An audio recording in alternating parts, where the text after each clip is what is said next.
اعوذ باللہ من الشیطان الرجیم، بسم اللہ الرحمن الرحیم۔ ہر مسلمان کے دل میں اپنے پیارے نبی صلی اللہ علیہ وسلم کی کامل محبت ہونی چاہیے۔ حضور علیہ السلام نے فرمایا کہ تم میں سے کوئی کامل مومن نہیں ہو سکتا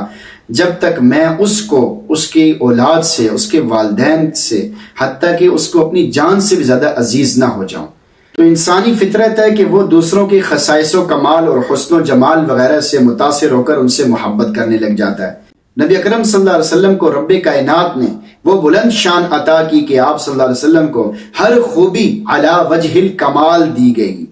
اسی وجہ سے ہر مومن اپنے پیارے نبی اکرم صلی اللہ علیہ وسلم سے بے ساختہ پیار اور عشق کرتا ہے۔ تو نبی اکرم صلی اللہ علیہ وسلم سے محبت کے جو اسباب ہیں وہ انشاءاللہ ترتیب وار بیان کیے جائیں گے۔ نبی اکرم صلی اللہ علیہ وسلم سے محبت کرنے کی سب سے پہلی وجہ، یعنی نبی اکرم صلی اللہ علیہ وسلم سے ہمیں محبت کرنی چاہیے، اس کا سب سے پہلا سبب کیا ہے؟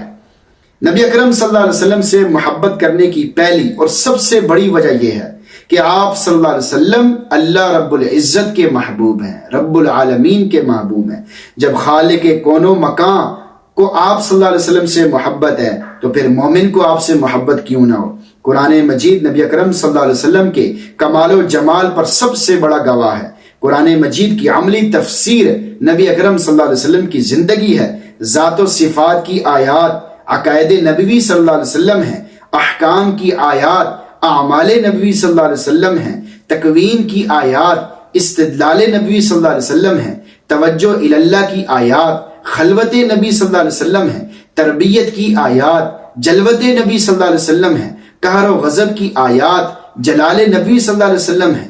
مہر و رحمت کی آیات جمال نبی صلی اللہ علیہ وسلم ہے، نفی غیر کی آیات فنائیت نبی صلی اللہ علیہ وسلم ہے، اثبات حق کی آیات بقائیت نبی صلی اللہ علیہ وسلم ہے، رحمت کی آیات رجائے نبی صلی اللہ علیہ وسلم ہے، عذاب کی آیات خوف نبی صلی اللہ علیہ وسلم ہے۔ جس طرح قرآن مجید کے علمی عجائبات کی انتہا نہیں، اسی طرح سیرت نبوی صلی اللہ علیہ وسلم کے عملی عجائبات کی کوئی انتہا نہیں۔ ایسی مبارک ہستی سے محبت ہونا ایک فطری تقاضا ہے کہ اللہ رب العزت نے اپنے محبوب کو ایسی قدر و منزلت عطا کی کہ اس کے ثبوت قرآن پاک میں جا بجا ملتے ہیں، چند ایک پیش خدمت ہیں۔ قرآن مجید میں اللہ تعالیٰ نے جب اپنے انبیاء کرام سے گفتگو فرمائی تو انہیں ان کے نام سے مخاطب فرمایا، مثلا یا آدم یا نوح یا زکریا یا ابراہیم یا داود یا عیسیٰ یا موسیٰ، لیکن اپنے محبوب صلی اللہ علیہ وسلم کو کبھی بھی نام لے کر مخاطب نہیں کیا۔